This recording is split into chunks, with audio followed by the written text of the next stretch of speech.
참 우픈 얘기인데 네네. 홍남기 경제부총리의 이 댁도 지금 집구해야 되는 네, 상황이라면서요. 맞습니다. 네. 그 집주인이 집을 비워달라고 못하는데 하나 예외 조항이 있습니다. 집주인이 직접 들어가서 살겠다라고 하면 그렇죠. 세입자가 나가야 돼요. 계약갱신 청구권이 행사가 안 되는데 하필 홍남기 부총리가 거주하고 있는 아파트 집주인이 내가 살 거야. 부총리님 제가 딴 데 알아보세요. 저희가 네, 들어갈 겁니다 맞습니다. 하고. 시사특공대. 얼마면 될까? 얼마면 되겠냐? 매일 그대와 도란도란 둘이서 얘기하고파.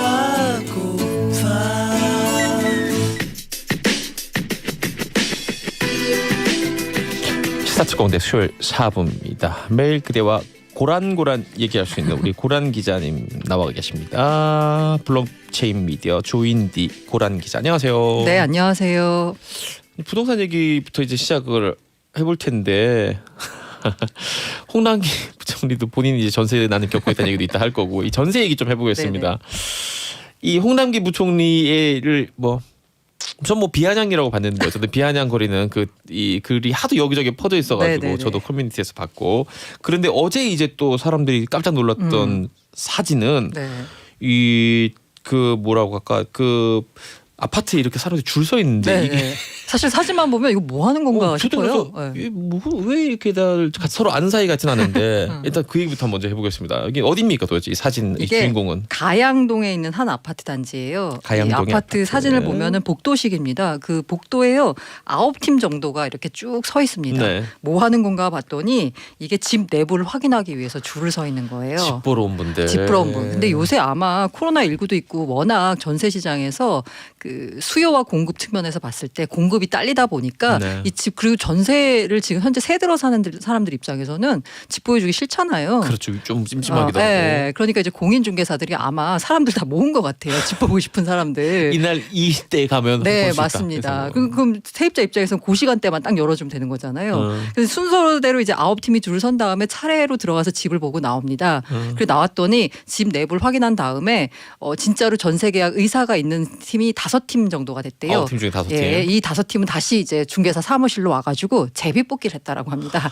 누가 계약을 할 것인가. 이런 풍경은 처음인데요. 네, 이게 아마요. 또 이런 얘기가 나오니까 뭐 댓글에 그런 얘기 있더라고요. 아니 그러면 집주인이 전셋값을 올려버리면 되는 거 아니냐. 그래서 경매식으로 해서 제일 많이 부르는 사람한테 주면 되는 거 아니냐라는 얘기가 나왔는데 아마도 이게 아마 그 한때 2017년인가요? 임대차로 등록을 해라라고 했어요. 네네. 전세시장 안정화를 위해서 대신에 여러 가지 세제 혜택을 준다라고 했거든요. 폭이 있죠 올릴 수 있는. 그러니까 올릴 수 있는 폭이 있으니까 아마 최대한 올려봐야 이제 얼마 못 올리니까 그 가격이면 사실 여기가 좀 약간 지하철도 인접해 있고 신혼부부들이 많이 선호하는 지역이라고 해요. 네. 상대적으로 좀 전셋값도 싸고 해서 그래서 아마 많은 사람들이 몰렸고 결국 제비뽑기를 통해서 당첨된 분은 전세 계약을 했다라고 전해집니다. 야, 지금 이 정도예요. 네. 이게 굉장히 이제 극적인 상황이지만 엇비슷한 풍경들이 많이 벌어져 있는 것 같더라고. 주변 후배들이나 왔다 갔다 하면서 보니까 진짜 정말 많이 들려요. 봤어요. 네. 예. 아 정말 그렇구나 시장이 현재 상황이.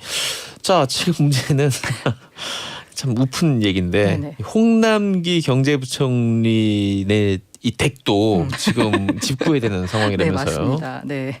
이게 사실 제가 수요일 날 이 얘기를 들고 나오는 이유가 말씀드린 대로 수요일에 부동산 시장 점검 관계 장관 회의가 열리는데요. 그리고 고란 기자 나오기 전까지 뉴스가 쫙 뜨죠. 네, 오늘이 8차 회의였어요. 8차. 이날 홍남기 부총리가 신규로 전셋집을 구하는 분들의 어려움을 무겁게 받아들인다라고 얘기했어요. 이게 네. 이제 남 얘기가 아닌 게 본인이 지금 세입자입니다. 홍남기 네. 부총리 본인이요. 그러면서 한 얘기가 이제 임차인의 주거 안정 효과는 나타나기 시작한 것으로 평가된다라고 했어요. 이 얘기가 네. 무슨 얘기냐면 7월 말부터 새 임대차법이 시행되면서 기존에 살고 있던 세입자들은 주거 안정이 확보가 돼요. 네. 여기는 그 계약갱신 청구권을 행사할 수 있으니까 네. 문제는 새로 집을 구하는 사람들이요. 이분들 같은 경우는 이제 워낙 물건이 귀해지다 보니까 기왕에 들어가 있는 분들이 그냥 계약을 연장해 버리는 거잖아요. 그렇죠. 어떻게 될지 모르니까. 물건이 귀해지니까 앞서 말씀드린 가양동 사례까지 나온 거예요. 근데 이게 그 집주인이 집을 비워달라고 못 하는데 하나 예외 조항이 있습니다. 집주인이 직접 들어가서 살겠다라고 하면 그렇죠. 세입자가 나가야 돼요. 계약갱신 청구권이 행사가 안 되는데 하필 홍남기 부총리가 거주하고 있는 아파트 집주인이 내가 살 거야. 부총리님 제가 딴 데 알아보세요. 저희가 네, 들어갈 겁니다. 맞습니다. 하고 제가요 여기가 마포구예요. 제가 사는 집 근처라서 사실 어딘지 압니다. 저도 보니까 어딘지 알겠네요. 네, 위치를. 들어가서 제가 봤더니 여기가 927세대거든요. 꽤 크죠. 근데 지금 그럼 현재 그 네이버 기준으로 전세 매물이 6건 나와 있어요. 확인해 보니까 겹치는 물건 이거 빼고 나면 30평형대 옛날 기준으로 이게 3개 있고 40평형대가 1개가 나와 있습니다. 1000세대 가까운데 지금 4개 나와 있다. 네네. 아이고, 그러니까 아마 이제 구하기가 이게. 굉장히 힘들어진 것 같습니다. 그래서 이게 이제 그 임대차법이 홍 부총리 자신에게도 유탄이 날아왔다라는 게 이제 세간의 평가고요. 이렇다 보니까 전세값은 당연히 고공행진할 수밖에 없죠. 기왕에 있던 사람들은 계속 눌러 앉아서 살고 새로 이제 나오는 게 없으니까 부르는 게 값이 된 수요 공급 상황이거든요. 법칙에 의해서 뭐. 그 전세 그 가격을 올리는 그 한도요. 그게 계약을 갱신하는 경우지 새로 할 때는 적용이 안 됩니다. 그렇죠. 그러니까 새로 받을 때는 앞으로 4년 동안 내가 못 올릴 거야라고 한꺼번에 생각하니까 반영돼서. 한꺼번에 많이 올리는 데다가 물건 자체가 없으니까 부르는 게 값이라서요. 이미 그 서울의 아파트 전세값은 주간 기준으로 보면 67주 연속 상승했습니다. 그리고 이제 강남뿐만이 아니라 서울 외곽 지역에서도 전세 신고가가 지금 갱신되고 있고요.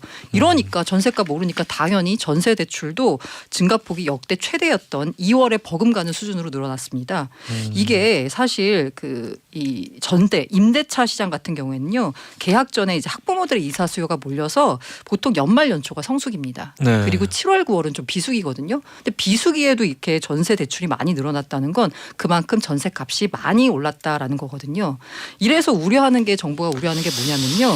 전세 시장이 계속 과열되면 지금 이제 부동산 그 매매 시장은 어느 정도 좀 약간 좀 안정화가 됐고 있거든요. 네. 안정화란 표현은 모르겠지만 어쨌든 거래 절벽이 이루어지면서 가격이 이제 뭐 급등하는 게 뭐 제 표현으로는 더 안 떨어지고 있다는 정도. 네, 맞습니다. 안 떨어지고, 있다. 있어요. 근데 이런 상황에서 만약에 이제 전세난에 시달리다 보면 게다가 이제 전세값이 워낙 오르다 보니까 매매가랑 붙어버린 거예요. 그럼 사람들이 에이 이럴 바에는 그냥 조금 더 보태서 집을 사고 말지. 그런 심리가 상당히 있겠죠. 라거나 아니면은 이제 그 이른바 이제 신혼부부나 30, 40대 같은 경우에는 청약을 기다리기도 쉽지가 않은 상황인 게 청약 네. 가점이 딸리다 보니까 청약 해봐야 안 돼요. 네. 그러다 보니까 이런 사람들이 아예 그냥 매매 시장으로 뛰어들면 그나마 안정화된 시장이 다시 한번 달아오르지 않을까라는 게 이제 정부가 걱정하는 부분입니다. 지금 뭐 보여주신 이 몇몇 예들은 이 뭐 여러 지역 강남도 있고 그다음 노원구도 있고 하는데 말씀 안 드리는 게 나을 것 같은 게 보니까 뭐 전세 가격이 30평대 아파트가 뭐 15, 16억씩 이렇게 근데 저도 이제 뭐 봤기 때문에 직접 눈으로 본 것들이기 때문에 이걸 참 부정할 수도 없고요. 정말 이렇게 많이 올랐어요. 그렇죠? 정말 많이 올랐습니다. 참고로 그 홍남기 부총리 전세요. 그 2년 전쯤에 한 6억 정도 했거든요. 네. 지금 한 8억 5천 하더라고요. 근데 이게 이 상식적으로 생각해 보면 진짜 이 부총리 월급을 갖고도 네. 이 2년 사이에 2억 3억씩 올라 버리면 못 됩니다. 쉽지 않습니다. 네. 네, 쓸 돈도 있을 거고 네. 해야 되는데 그 뭐 정말 열심히 일해가지고 그 돈 다 전세값 오르는 것만 받칠 수도 없는 노릇이고 이게 너무 많이 오르고 있다. 본인이 직접 경험을 하고 있는 것 같습니다. 자, 요 얘기는 이제 어느 정도로 마무리를 하고 자 오늘 또 그 고란 기자님 말씀하신 바로 그 이제 회의에서 네. 얘기된 곳에서 기사가 많이 나왔던 게 우리 특공 하잖아요. 네. 시사 특공대가 아니고 특별 공급이 주말이에요. 신혼부부 특공에 대해서 소득 기준이 완화됐다. 이게 나왔어요. 아까 말씀드린 대로 전세 시장이 들썩들썩 하다 보니까 에이 차라리 집을 사고 말자 하는 대표적인 그 수요층이 어디냐면 이 신혼부부나 아니면 약간 젊은 3040이에요. 네. 근데 이분들 같은 경우에는 청약을 바라볼 수가 없는 게 가점이 워낙 낮다 보니까 이게 이분들 탓할 수가 없는 게 그냥 구조적으로 불가능한 게 맞아요. 일단 기본적으로 애가 여러 명 있어야 돼요. 맞아요. 게다가 이게 그래서 약간 그 뭐랄까 약간 이렇게 여유 이분들을 위한 특별히 공급하는 게 이제 이른바 특공인데요. 네. 근데 이게 또 문제가 뭐냐면 그 예를 들어서 신혼부부 특별공급 특공 같은 경우에 소득 기준이 있는데 이게 현실적으로 좀 맞지가 않아요. 고란 기자도 그런 현재- 얘기 한 적 있죠. 네, 지금 현재 기준으로 보면 이제 일종의 이제 맞벌이다. 그럼 거의 불가능하다 싶을 정도거든요. 이러다 보니까 청약 시장에 특공이 나와도 결국 뭐 실수요자들은 거의 뭐 명함도 못 내미는 수준이거든요. 네. 그러다 보니까 오늘 내놓은 방안이 뭐냐면 그러니까 이제 그 신혼부부 특공 소득 기준을 대폭 완화해 주겠다라고 해서요. 지금 민영 아파트 기준으로 보자면 신혼부부 같은 경우에 이제 한 1억 688만 원 연봉 기준으로 이래도 이제 애가 한 명이 있고 연봉이 부부 합쳐서 1억 688만 원이 넘지 않으면 신청을 가능한 수준까지 좀 완화해 주겠다라고 했어요. 요거를 이제 하면은 거의 이제 그 홍 부총리 설명에 따르면 무주택 신혼가구의 약 92%가 특공 자격을 얻을 수 있다라는 겁니다. 그래서 이른바 이제 아이 소득 기준 때문에 신청도 못 냈던 분들이 많이 할 수 있는데 이게 또 문제가 있는 게 뭐냐면 이 어차피 물량이 부족해요. 네. 연내 기준으로 보면 일단 이번 달 기준으로 서울내 분양 물량이 한 건도 없습니다. 빵이에요, 아예. 네. 그리고 연내 기준으로는 지금 3건 있어요. 그러니까 일단 물량이 부족해요. 게다가 이제 이게 새로 뭐 이분들을 위한 아파트를 짓는 게 아니라 네. 기왕에 나온 물량을 가지고 이렇게 배정을 하는 거거든요. 네네, 그렇죠. 그러면 지금까지 무주택으로 기다려왔던 50대 제로섬 게임이네요, 일종의. 내 거 뺏기는 거잖아요. 누구 차를 뺏어서. 그러니까 이분들도 불만이 나오는 거예요. 그래서 쉽지가 않습니다. 이를테면 부부 합산으로 해서 한 1억 조금 넘는 지금 이번에 해당이 되는 그런 신혼 부부가 더 우선으로 느껴지는지 아니면 아이 한 2명 정도 낳고 부모님까지 모시면서 6인 가족으로 한 13년 14년 계속 고생해서 무주택자로 살아왔던 네. 40대 A씨에게 집을 먼저 줘야 할 것인지 이 선택이 이제 생기는 건데 네. 이거 땅도 유한하고 집도 유한하니까 이제 선택의 문제가 되는 거죠. 그렇죠. 여러분 생각 어떤지 궁금합니다. 어느 쪽에 먼저 줘야 될지. 이걸 가지고 모든 부동산 커뮤니티에서 다 자기 입장에서 뭐 미래를 생각해야 된다. 우리 출산율을 맞아요, 바라보시면서 맞아요. 그럼 부모님 모시면서 애 둘 데리고 무주택대로 그러니까. 15년을 살아왔던 나는 뭐가 되냐부터 집이 많이 어렵습니다. 늘어나면 제일 좋은데 네. 어렵습니다. 쉽지가 않죠.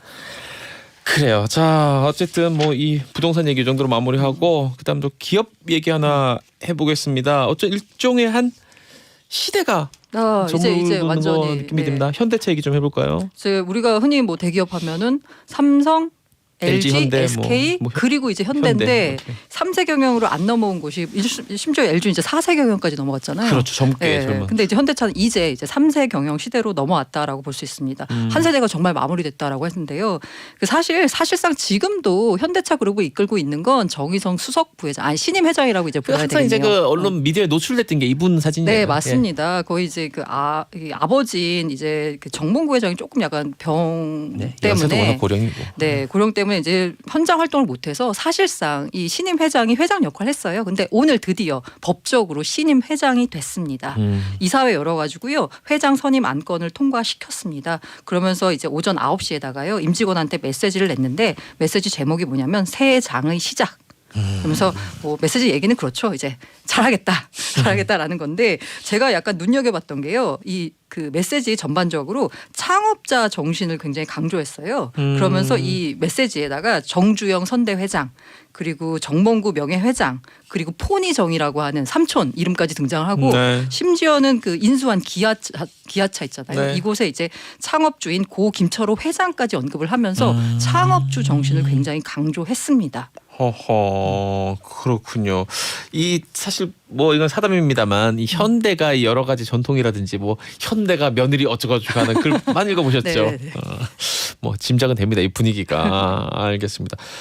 그런데 이 참 불미스럽게도 최근에 품질 문제가 좀 있고 네, 맞아요. 노조마저도 혀를 내두르는 그런 뭐 원래 현대차 노조가 노조원들 감싸기로 유명한 네. 그런 노조인데 야 이건 우리도 커버를 못 쳐준다 이런 또 일탈들이 있긴 했어요. 그렇지 이게 않습니까? 그래서 사실 3세 경영이니까 이 기업을 이른바 이제 기업이 어느 정도 위치에 올라간 거잖아요. 그러니까 그냥 누워서 떡 먹기 아니냐 하는데 상황이 사실 쉽지가 않습니다. 네. 일단 그 창업주인 선대 회장을 보면은 정주영, 정세영 회장이 이제 포니 신화로 국산차 시대를 이끌었습니다. 네. 그리고 정몽구 회장 같은 경우에는 현대그룹에서 계열 분리된 회사를 이끌면서 현대차 그룹을 글로벌 5위 자동차 전문 기업으로 읽었어요. 근데 지금 자동차 산업이 어떤 상황이냐? 정말 자율주행이다. 진짜 완전 전기차다. 한차 별로 못 내다보고 이러면서 산업혁명 시대에 그 만들어져 왔던 내연차 요거의 패러다임이 완전히 바뀌는 국면에 있거든요. 네. 여기서 삐끗하면 현대차는 정말 그야말로 이제 사라질 기업이 될 수도 있는 거예요. 요걸 이제 잘 해야 되는 거예요. 그리고 아까 말씀드린 대로 그 이른바 이제 그 전기차 화재가 있었잖아요. 네. 요거 이제 품질 문제도 해결해야 되고 노조 문제도 해결해야 되고 게다가 이제 그 뭔가 인공지능 빅데이터 이런 새로운 자동차 산업의 머리 아프다. 패러다임을 이끌어 가야 되는 입장인데다가 또 하나 문제가 뭐냐면 네. 사실 그 이른바 이제 4대 그룹 가운데서 유일하게 이게 지분 구조, 순환 출자 구조가 해결이 안 됐어요. 지금 현재 현대차 지분을 가장 많이 갖고 있는 게 현대모비스예요. 네. 그리고 정의선 회장의 지분은 2.62%밖에 안 됩니다. 2.6%. 현대모비스의 최대 주주는 기아차입니다. 어허. 17.24% 갖고 있어요. 기아차의 지분 최대 주주는 현대차예요. 33.8%. 아, 돌아가고 순환구조가 예, 예. 되고 우리가 맨날 지적하던 재벌 맞습니다. 그룹에 요거 정리하려면 상당히 쉽지 않을 거예요. 이 지분 정리 과정에서 이제 그 정의성 회장의 지분을 일단 또 아버지로부터 또 지분 상속받을 때 상속돼도 또 어마어마하게 내야 될 테고 지분 구조 정리해야 될 테고 이게 쉽지가 않아서 이게 자칫하다가는 제2의 엘리엇 사태를 겪을 수도 있다. 아. 사실 현대차가 2018년에 엘리엇으로부터 이제 한 공격을 방 맞았죠. 받았거든요. 네, 그래서 이걸 잘 해결해야 되는데 이 주가만 놓고 보자면 사실 뭐 별 반응이 없습니다. 저도 유심히 보고 있습니다. 네네. 이게 아마 이미 2018년부터 19년부터라고 해야 예상을 되나요? 했겠죠. 실질적으로 경영을 맡아왔었기 때문에 예. 주주 입장에서는 별 변화가 없었다라고 볼 수 있을 것 같아요. 알겠습니다. 이 지금 짧게 말씀해 주셨지만 이 순환 출자 구조라는 게 너무 복잡한 거라서 네. 일반인들은 그냥 뭐 이렇게 서로 기업들끼리 서로 출자해 준다 이 정도만 알면 되는 게 제가 한번 이거 공부해 보겠다고 롯데 이 순환 출자 롯데야말로 진짜 순환 출자 구조를 거기 거대한 종이에 써 있는 걸 한번 계열사가 봤어요. 100 몇 개? 뭐 엄청 많은데. 한 몇 시간 공부하다가 네. 접었어요. 네네. 이건 내 머리로는 이게 불가. 왜 하필 모르겠다. 롯데부터 시작하셨어요? 제일 어려운 거 제일 어려운 거예요. 도전 의식이 생겨서 내가 롯데의 순환 출자 구조를 완벽하게 이해해 보겠다 했는데 포기. 그냥 뭐 대충 뭐 어떤 느낌이다 정도만 아셔도 네. 됩니다. 어떻게 이런 것까지 다 알고 삽니까? 자, 마지막으로 계속 연일 지금 시사에 오르고 있는 이 BTS 얘기를 해보겠습니다. 빅히트 엔터테인먼트 하루 남았습니다. 공모주 상장 관련된 얘기들이 좀 많이 있는 것 같아요. 제가 고란 기자는 다 계획이 있습니다. 아, 이 얘기를 왜 그렇습니까? 들고 왔냐? 처음에 이제 부동산, 현대차 얘기를 한 건 아무래도 투자자분들이 많기 때문에 네. 요새 또 수소차 이거 많이 또 테마주잖아요. 그렇죠. 마지막으로 들고 온 거는 제가 지난주에 잘못된 정보를 전해드려서 근데 친절하게 팟빵 게시판에 댓글도 달았던데요. 네, 찔려가지고. 그런 게 직접 댓글을 달아줬어요. 네, 이게 제가 지난주에요. 공모주가 처음 상장을 하게 되면 시초가 범위가 어떻게 결정되느냐를 50에서 200%라고 말씀드렸잖아요. 네. 근데 이게 시초가보다 보통 이제 공모가보다 떨어진 경우가 없어가지고 제가 말씀을 잘못 드렸는데 90에서 200% 사이에서 결정이 됩니다. 50%가 아니라 네, 90%에서 90%입니다. 200%. 그러니까 아무래도 공모주 청약한 분들을 좀 보호하기 위해서 그 떨어질 수 있는 범위는 10%로 좀 제한을 한 것 같아요. 이른바 이제 하방은 막고 상방은 열어뒀다 뭐 이런 표현을 쓰는데 반토막 나지 않게. 네, 90에서 200%로 시초가가 결정이 되고 시초가 결정된 다음부터는 보통 주식처럼 상한가 30%로 결정이 됩니다. 그래서 만약에 빅히트가 상장이 되면요. 따상이 되면 주가가 35만 1,000원이 돼서요. 투자하신 분들 같은 경우에는 주당 21만 6천 원의 차익을 얻을 수 있고요. 대충 1억 원 투자하면 두 주 받았다고 했잖아요. 네. 43만 원 정도 차익을 거둔 셈입니다. 이게 어떻게 보면 그 고생해서 그 경쟁을 뚫고 막 1억 원 넣어놓고 한 주 받았는데 겨우 43만 원이 할 수 있지만 아이고야. 그냥 43만 원 받는 게 이게 쉬운 네, 그렇죠. 일입니까? 땅을 파봐요. 그러니까. 이게 근데 최근에 또 아까 제가 시사의 선상에 오르내린다 그랬는데 뭐 수상 소감 때문에 이 네. 외교적인 문제 그리고 또 기업이 연결돼 있더라고요. 네, 맞아요. 삼성, 현대 이런 기업들이. 이게 뭐냐면 빅히트의 문제점 중에 하나가 뭐냐면 너무나 많은 매출 구조가 BTS 거의 90%, 80% 이상을 차지하고 있거든요. 그러게요. 여기서 만약에 BTS가 삐끗하면 전체 회사 전체 매출이 휘청거리는 구조예요. 그런 대표적인 약간 일종의 저는 약간 해프닝이라고 보는데 네. 그래서 중국에서 일종의 이제 기업들 불매 운동, BTS를 광고 모델로 쓴 기업들에 대한 불매 운동일 것 같으니까 기업들이 재빨리 이제 처리했거든요. 네. 만약에 기업이 판단하기에 BTS를 광고 모델로 쓰기에는 리스크가 크다라고 하면 안 쓰는 거잖아요. 그럼 매출이 줄겠죠. 수입이 줄겠죠. 그럼 빅히트 회사라는 전체 매출이 줄어드는 거예요. 그런 리스크가 가만히 돼 있는데 공모가가 지금 이렇게 높게 설정이 된 거고요. 그리고 앞서서 상장됐던 그 공모주들 보면 대표적인 게 이제 카카오 게임즈인데 유명하죠. 여기가 역대급 기록을 세웠잖아요. 근데 상장 이후에 주가가 사실 시원치 않아요. 그러게요. 이게 왜 맞았죠. 그러냐면 그 기관들이 보호 예수라고 해서 그단 우리가 안 팔게라는 물량들이 있는데요. 네. 보호 예수가 풀리는 날 월요일이었거든요. 기관들이 일제히 매도를 하면서 주가가 시초가보다도 떨어진 적이 이거 있었어요. 받아낸 개미들은 어떡합니까? 근데 쫄려서. 그거 다 받아낸 게 다 개미들이거든요. 그러게요. 그럼 개미들은 이걸 왜 사냐 비싼데도 불구하고 이게 이른바 절판 심리인데 못 샀던 거니까 사겠다는 거거든요. 주식을 심리로 하면 안 돼요. 저처럼 큰일 납니다, 여러분. 그래서 좀 공모주에도 바꿔야 된다라는 여기 얘기가 나오고 있습니다. 알겠습니다. 여기까지 들을게요. 지금까지 고란 기자였습니다. 고맙습니다. 네, 감사합니다. 시사특공대 지금까지 잭디였고요. 전 내일 12시에 인사드리겠습니다. 고맙습니다.